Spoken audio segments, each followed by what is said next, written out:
Arthur? Arthur, are you here?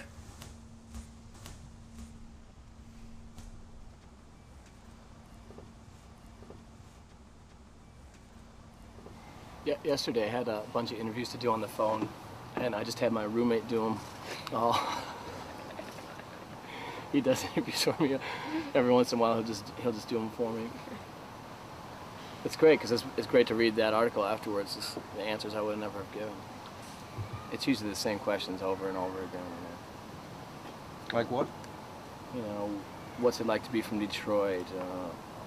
Why do you guys dress in red and white? What does the name the White Stripes mean? How long have you been on sympathy for the record industry? When did the band form? It's just all over and over again, the same things. Well, if you've been a married woman and things didn't seem to work out, divorce is the key to being loose and free. What you're gonna be talking about? Everybody knows that you've loved one that think you'll love again. You can have another friend when you're happy, or a woman you're dating ex.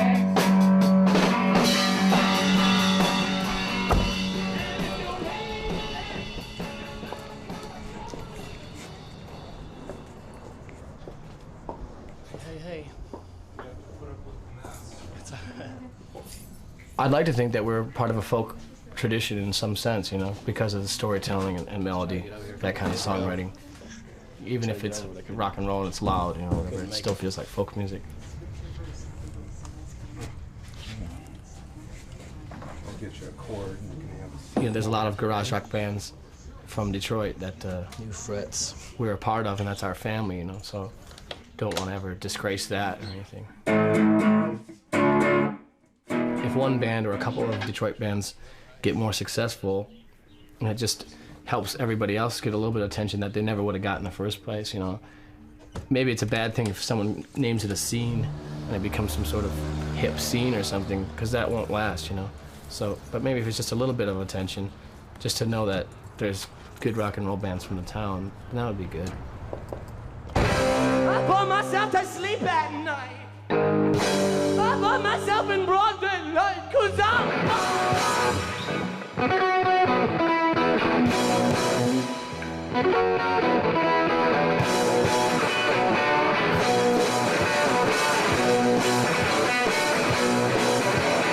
sick. I'm sick of all the tricks. I'm sick of all you shit. I'm sick of all that shit. I'm bored. I'm sick of everything I do. I'm sick of everything about you, 'cause I'm I've been sort of be in my own little bubble about the music and my experiences with it. This is our family's house we grew up in, and we do a lot of recording here too. We did our second album, Distill, here at this house. And a lot of bands, when they come in town, they'll stay here and rehearse here and record here. So it's nice to have there's a couple houses in Detroit where everyone can congregate and record and play music at. You also feel obligated to draw attention for other Detroit bands? It feels good to take another Detroit band on tour with us, you know. Well, I mean, it's nice to be able to, you know, mention them and maybe, you know, give them a little bit of help, you know, because they deserve it, you know. What makes you stand out? I don't know. I guess you have to ask our fans that. One thing was that we had the opportunity to actually quit jobs and go on tour. A lot of Detroit bands don't get to do that. That's a luxury, you know. And since there's only two of us, it has made it easier. Like she's saying, it's easier to make money and to live off it when there's only two people splitting that up, you know. So it's easier for us to go on tour because there's not that much equipment to take with us. You know, we could do it in a car, and if we got $100, it makes more sense than if 5 guys got $100. You know, things get bigger and things get handled differently. What can you do? You know, if you want, it just comes down to a question. Do you want to load your amps in, and do you want to sell the records yourself after the show at the stage, or do you want someone to sell the records the whole time the show's playing? You know, well, if you want to sell the records the whole time the show's playing, you got to take someone with you to sell the records, you know. And you got to take their dog and their cat that are coming with them, and their grandmother. They're gonna want to come too. But I would be afraid to lose control. I don't think so. I don't think it'll be. I don't think that this band is ever gonna be that big, you know. It's only for 2 people to get even this attention. That's pretty amazing, a 2-piece band from Detroit to get some sort of attention like that. So I don't think it's ever going to be big, like we're going to be playing arenas or anything like that. It just couldn't, you know, you can't. We don't write songs that are going to be, you know, top 40 hits or anything like that. I thought I was just going to have a closet with about 700 of each of these, you know, in 20 or 30 years. I could show my kids or something. Yeah, I wasted a bunch of money on all those. But yeah, the White Stripes, Jack is getting me. Yeah. I've had to repress these twice already. And Jack recorded like half of the records or played on them, so those all sell now too. I don't really, it's amazing.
This is Arthur Dottweiler. He's managed us for a little while. No more though, right? Gotta eat him and all the other people. No, you're still our manager. They had an offer from the Gap. That what I was not called about. We got an offer from the Gap to be in a commercial for.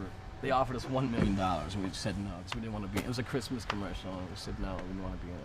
Anytime. Holidays are a very big if time. Arthur, that's the problem we've always had. I mean, that whenever a decision came up about this, I mean, the first thing you hear is dollar signs, and you don't think about any other kind of integrity. And you think, wow, the Gap. I just saw the Gap commercial yesterday, so yeah, you guys should do it. You know, would Donnie and Marie have done that?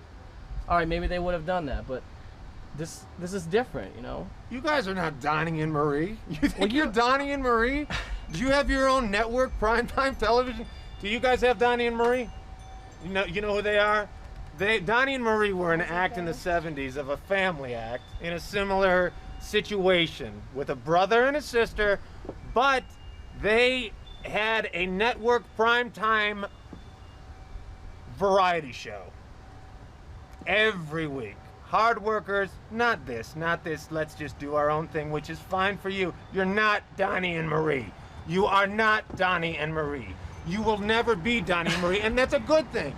You know, if you're gonna, I think when someone's asked me what's a manager supposed to do, I think number one is you're supposed to support the band. That's the first thing you do. And I have. Every time we start talking, you just keep going on about this thing. You're not the Carpenters. You're not Donnie. Who wanted Marie. to get Megan drumming lessons when she wasn't hitting the and you with the singing again? What is wrong? What is that? What is that not supporting? What's wrong with my singing? You're taking care of your instrument. Do you ever take your guitar in to get fixed? Yeah, we just picked my you guitar see Michael today. Kuntz over there? Yeah. You tell him I said hello? No. I introduced him to Michael Kuntz. We didn't He's say. a friend of mine. We forgot. You take that there, but you don't give a shit about your vocal cords. When's the last time you got your drums in for an overhaul? I don't think that's the point. I don't think it's. We're not. you know, this isn't like pop music. We're not. Everything's supposed to sound perfect when we're on stage. I mean, everything. It's okay if my voice is a little bit groggy. It's not gonna ruin Sounds everything. great right now. Sounds great. All right, Arthur. Thanks a lot. You know, we just tried to include you a little bit in this, and you know, I you're going off on a appreciate it. tangent. I appreciate it. I enjoy their music. I think he's a hell of a songwriter. I think she's a great drummer, and I think they work well as a tandem. But as far as getting, you know, dancers or a horn section, I don't think they should do that yet. I think they should hold off on that whole thing. Have you guys been talking about that anymore? We talked to some other people. We're actually talking about the Ice Capade show. The Ice Capade we were talking about. We'll tell you about it later, but I just think that these kids are all what is good about Detroit and what is bad at the same time. What is good about it is the talent. What is bad about it, it's a little raw and it needs some massaging, you know? every time, it's like every time. Is this not every time we have a conversation with? It's just nothing's good enough for you. Like it's always this. You got to try to perfect it. If it keeps going on like this, Arthur, you know we're not going to talk Have to a you good anymore. time. Have a great time. Superstars.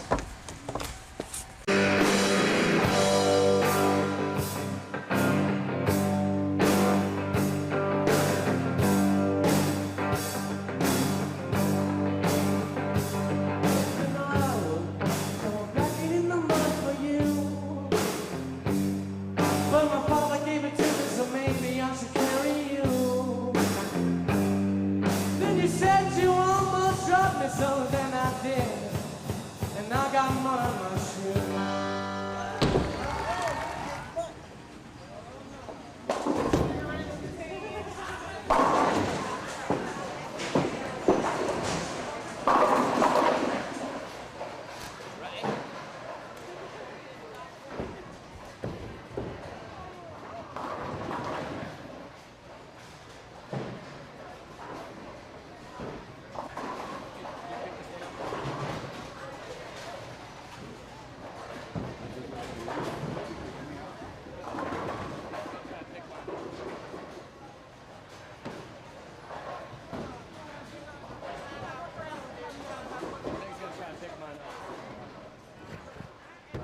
They're going to be, I think they'll be good, but they need somebody to be tough with them, and I'm working in conjunction with some of their other handlers right now to do that. And it's kind of the old, you guys know what a good cop, bad cop is?